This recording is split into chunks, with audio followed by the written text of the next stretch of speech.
so excited about our guest today, the founder of the Suave Report, Mr. Addam Francisco. He's covering the Oklahoma City Thunder. We're all excited about where the Thunder have come this season, and we're looking forward to having a great conversation with him. Before we get started, got some very special people to thank. Armstrong Air and Lock Supply, Euros Health, MidFirst Bank, the Oklahoma Ford dealers, the National Cowboy and Western Heritage Museum, FireLakeJobs.com. Also, remember, driving to your best in Oklahoma Ford dealers today for the best deals on Ford's full lineup of trucks and SUVs. Ford is the best in Oklahoma. Today, we've got a very special guest, Mr. Addam Francisco, the owner, operator, founder of the Suave Report. How are you, sir? I'm doing great, Sam. Happy to be here. Thank you so much for your time today. We're talking a little Oklahoma City Thunder. Addam covers the Thunder and the NBA in a pretty unique way, as it's the league that is probably most pop culture in all professional sports. I appreciate your takes. I love your Instagram, your Twitter. We'll get that information from you before we get out of here. But yeah, man, the Thunder, number one team in the West. You know, I'm tuning in to watch the playoffs, and Oklahoma City once again shines like the brightest star in the league. It's been just Thunder mania here the last couple of weeks. Sam, I don't know how we've gotten here.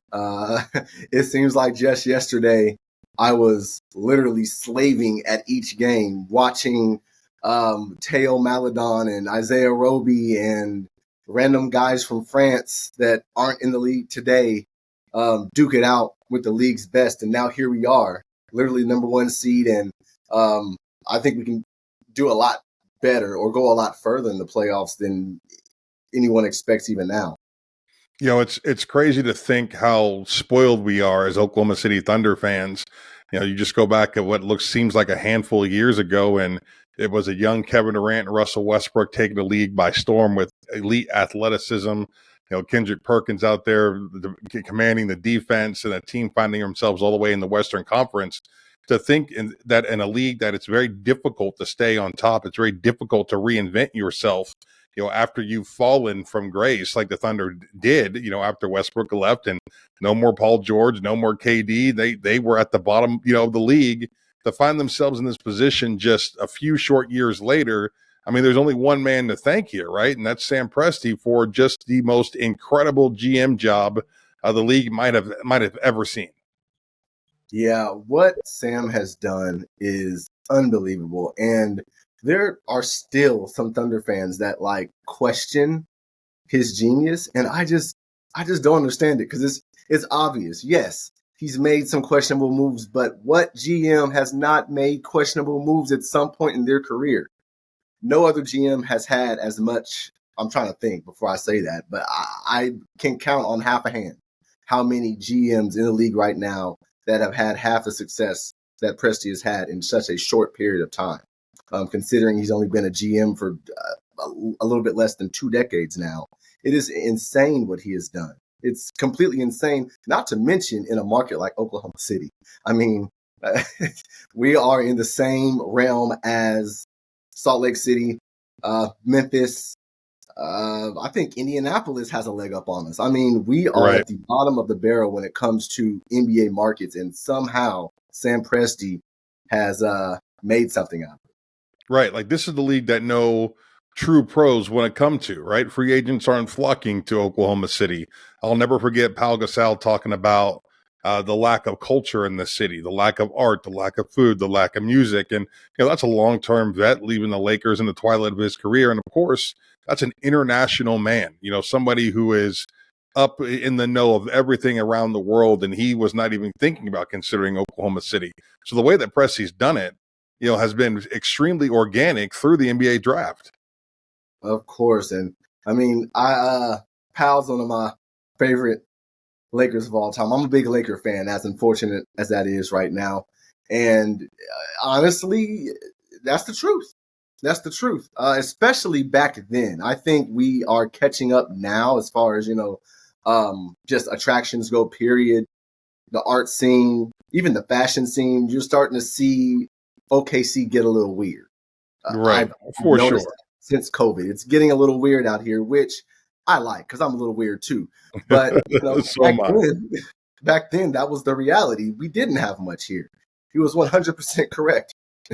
Yeah, shout out to my guy Chef Black, by the way. Also, we got some great food here. in Oklahoma City. We're coming up. A couple of Michelin star chefs. I mean, the city has changed quite a bit, but I will say this: you almost have to wonder how much Oklahoma City, this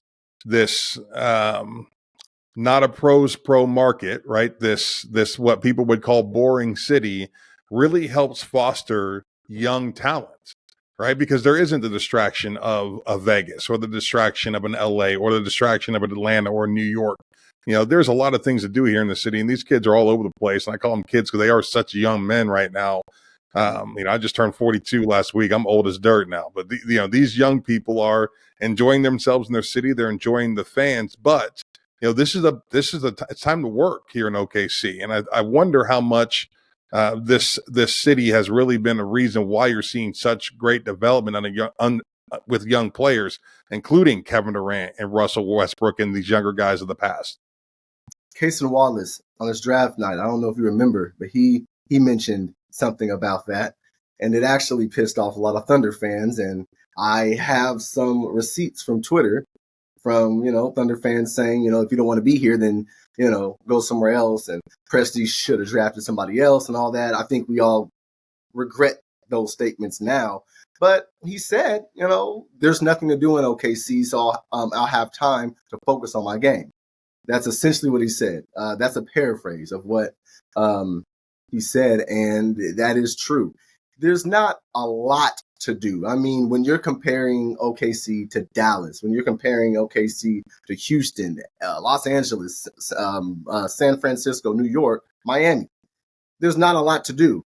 We grew up here. You didn't grow up here, Sam, but I grew up here. Most of us grew up here, so we love the city, and we know that there's value, and we know that there's stuff to do. But when you're 18 years old, finally reaching your dream of being a big basketball star, getting drafted into the league, Oklahoma City is not what people are thinking when they're going to the NBA. Right. But it's just not. I would be like, if I wasn't from here, I'd be like, I mean, I guess $1 million is $1 million, huh? Correct. But yes, I do think that this is a perfect location for players to, kind of chill out. Yes, there's still stuff to do if you just really want to go out and have a good time, but it's not overwhelming. I don't think OKC is too overwhelming for anybody. I think it's a perfect middle ground, like kind of a transition from like college to a big city. Right. Now, don't take that as this being a layover basically for players like Shea and Chet and J-Dub. I genuinely believe that they love it here because it matches their personality. That also speaks to Sam Presti drafting players that fit our culture. 100%. He always talks about that. Shea grew up in a big city, but anyone that knows Shea, even with like the fashion and everything like that, he is not a big city mindset kind of guy. J-Dub definitely is not. Chet, I think we all know, is not a big city, spotlight, bright light type of guy. So that's another notch on Presti's belt. While it's drafting the guys that have a mindset to live in OKC as well. Taking a look at this season, what would you say is the thing that separates the Oklahoma City Thunder from the rest of the teams in the West? How did they become the best team in this conference? I wrote a story and I forgot exactly what I said, but I'm going to try to remember here. It's a combination of a few things. It's a combination of them being extremely young. The average age is like 23.4, and they're basically super seniors. It's a team full of, juniors, seniors, and fifth-year college seniors. That's essentially what this team is, with a couple of guys that I'm going to call old guys, but I think Mike Muscala is the oldest on the team at 33 years old. So, I mean, no one on this team is really old. So it's a mix of that. It's a mix of them genuinely getting along. Again, crediting Presti, picking guys that fit the puzzle instead of just, drafting guys that are just talented. They all get along perfectly. And they're disciplined. They are disciplined. They're mature beyond their youth, which is what has made this team so special this year. What would you say the impact that Mark Daigneault has had on this team? Like, obviously Shea is great. those guys athletes on the floor are incredible. They're executing. And I know this is a league that I feel like coaches don't necessarily get respect as much as they deserve in regards to success of teams, because it is such a, one man can change the whole course of an NBA season. But Mark Daigneault, like this dude, you would have asked me who that was 10 years ago, and I would have looked at you like, who?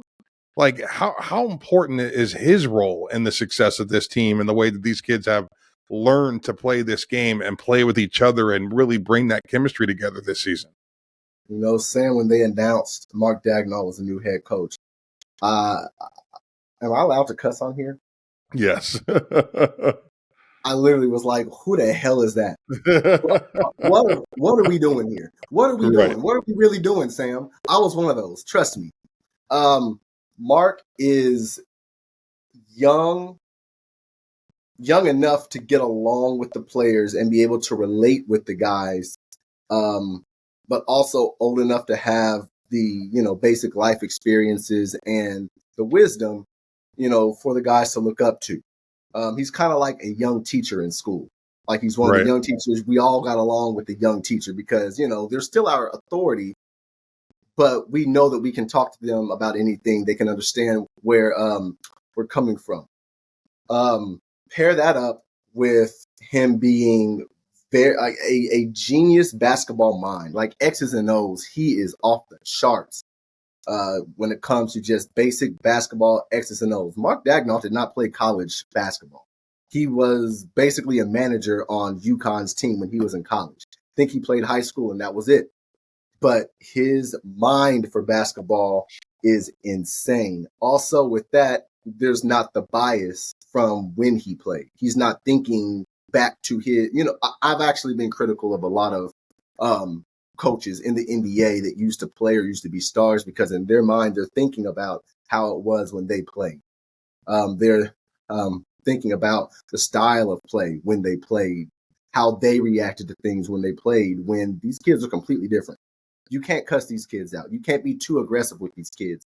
You also have to be strict enough for them to garner your respect. So I just think Daigneault has the perfect mix of everything to push this team forward. And yeah, I also don't think, I'm one of those that don't believe that coaches are as important in pro sports, but with this specific Thunder team, considering their age, they still need some guidance. So absolutely, you got to structure the team like a college ran team. A couple more and we'll get out of here. I've got to ask, obviously I think we all feel like they're going to beat the Pelicans. I think game one was a little bit of a, shock factor there. Here we go. The playoffs have started. We all know that the NBA playoffs compared to the regular season, those are two different things, more so than any other sport in the country, in the world, in my opinion. NBA playoff basketball looks a lot different than the regular season does. You might get a week or two towards the end of the season when teams trying to get in or hone their skills, but outside of that, it's just different. And, when you consider the amount of points that they scored in game one, I think they were just maybe caught a little off guard, but we fully expect them to beat the Pelicans here in round one. Thoughts on, their playoff hopes, what it looks like for you? Is there a chance that we might see this team in a Western Conference Finals? So I've posted my predictions on Twitter. My wife's family's from Denver. She's born and raised in Denver, so they had a lot to say. But I actually am predicting the Thunder get to the Western Conference Finals, and I think they'll lose in 6 to Denver. I just think Denver's too experienced. I think that's when the inexperience is going to come into play. Right. Because watching the Nuggets come back on my Lakers last night in the fourth quarter, it was methodical. It was the way nothing they did was dynamic or anything. Like no one made any crazy plays. It was just like little methodical chipping away. Here's 4 points. Here's 2 points. Here's a stop there. Score on the other end. And they just whittled it down to that last shot. And then Jamal Murray did what he does. So I don't think the Thunder can overcome that in a playoff setting this year. But I do think kind of reminiscent of the year before they got to the championship. So 2011 playoffs? Is that? I think so. Yeah. Yeah. The finals was 2012. Yeah. Kind of like that year where they, have a surprising regular season, defy odds in the playoffs, ultimately lose in the conference finals. but everyone is talking about the Thunder and what they're going to be in the future. I think that's how this is going to end this year. All right, last one. Is SGA the MVP of the NBA? Yes. Yes. Yes. I know you've seen my tweets on this, Sam. Yeah, I absolutely. am actually really irritated with like the way the goalpost moves on. Sorry, the way the goalpost moves on this. Put Luka in Shea's exact situation, and he's the unanimous MVP this year. I agree. Unanimous. There wouldn't even be a consideration about Jokic or anybody else because as great as Jokic is, it's not about who the best player is every year. I don't care what anyone says. LeBron would have 15 MVPs right now. Kobe should have had like 7. So it's not about who the best player is every year. It's a combination of who's the best player on the best team that's doing the most unlikely thing. And there has to be a story behind it. Correct. The story is perfectly painted for Shea. No one expected the youngest team or the second or third youngest team in NBA history to really even be in the top half of the Western Conference, let alone lead the Western Conference. Who's the leader of the team? Shea. Who's averaging 30 points this year? Shea.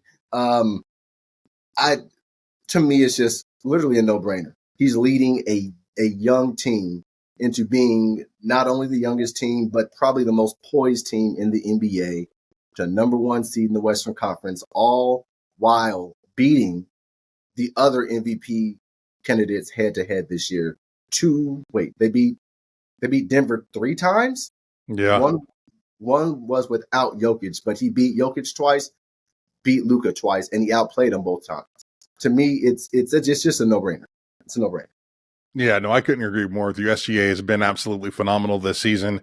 And when you talk about the definition of most valuable player, I think the way that you describe it is 100% true, right? There's layers to this award, but when you consider the standing of the Oklahoma City Thunder before the season got started, what the expectations were for this team, the youth of this team, what this league looked like, what the Western Conference looked like, the players that he's playing up against, the fact that he did beat Joker, he did beat Luka. Yeah, I think it's absolutely his award to win, and it would be absolutely incredible to get. I think he's such a humble young man. I think he's somebody that really appreciates the life that he is living and what he's doing. He loves his teammates. It's clear to see. I think the NBA would be proud to have SGA as its MVP this season. So, Adam, I appreciate your time so much. Addam Francisco, he is the founder of the Swab Report. Check out his stuff, Swab Report, theswabreport.com, correct? Yes, sir. It's absolutely. theswabreport.com. Swab.report on Instagram and the Swab Report on Twitter. Yep, check out Adam's stuff. He does a great job covering this team. We're lucky to have you here in the city, man. Thank you so much for your time. Thank you, Sam. Appreciate it.